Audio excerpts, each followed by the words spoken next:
or Kalakhang, Maynila, officially the National Capital Region or NCR, is the seat of government and one of three defined metropolitan areas in the Philippines. It is composed of 16 cities. Tara, libutin natin ang Maynila.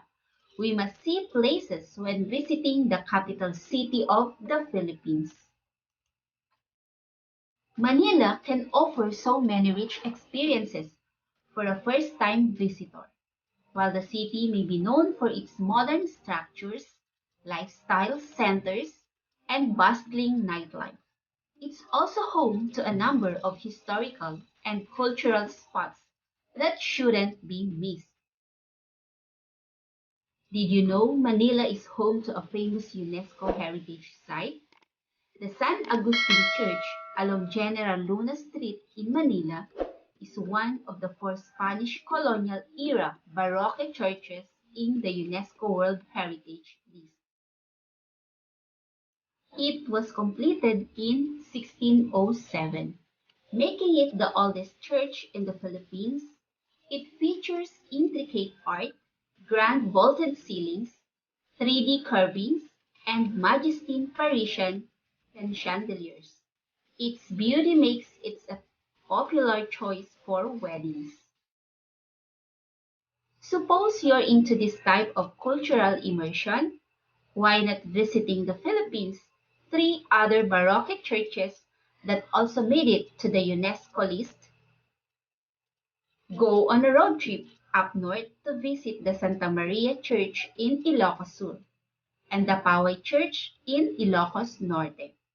The Miagaw Church in Iloilo might take you, of course. Still, it's well worth visiting, perhaps on your second or third time to the Philippines.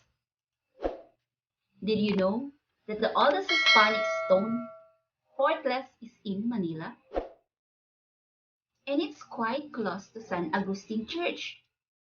So, while you're in the area, make sure to visit Fort Santiago in vintage Intramuros.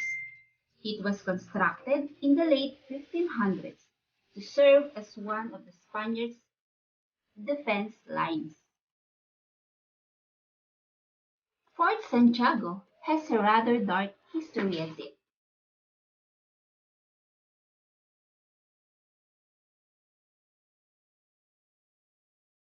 Fort Santiago has a rather dark history as it served so many purposes. It was a storage for war ammunition, and its dungeons were turned into cells for political prisoners. The national hero of the Philippines, Jose Rizal, was detained in Fort Santiago before his public execution. Continue traveling back in time at the Baluarte de Santiago. Part of Manila's colonized historical era is the Baluarte de Santiago in Intramuros. Like Fort Santiago, it served as part of the colonial vacation of the Spaniards. The beautiful gardens, rich history, and Baluarte de Santiago's structural intricacies make it a must-visit. Baluarte de Santiago. Did you know that a replica of the 8-foot Statue of Liberty used to stand in the Baluarte de Santiago? Rumor has it that it mysteriously disappeared in the early 1970s. The Statue of Liberty's replica was a gift of the United States to celebrate the Philippines' struggle for liberation and independence from foreign rule. The National Museum of the Philippines is an umbrella organization that manages the country for major museums, all located in Manila. Immerse yourself in the rich history and culture of the Philippines at the National Museum Complex.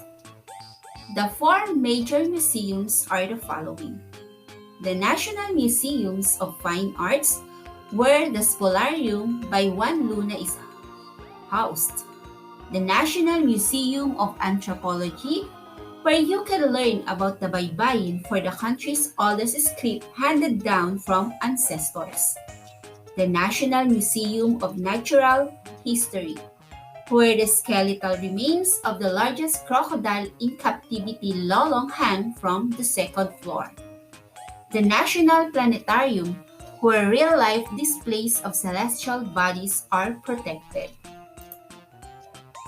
Oh wait, before you go, let's go to a satisfying food crawl in Binondo, the oldest Chinatown in the world.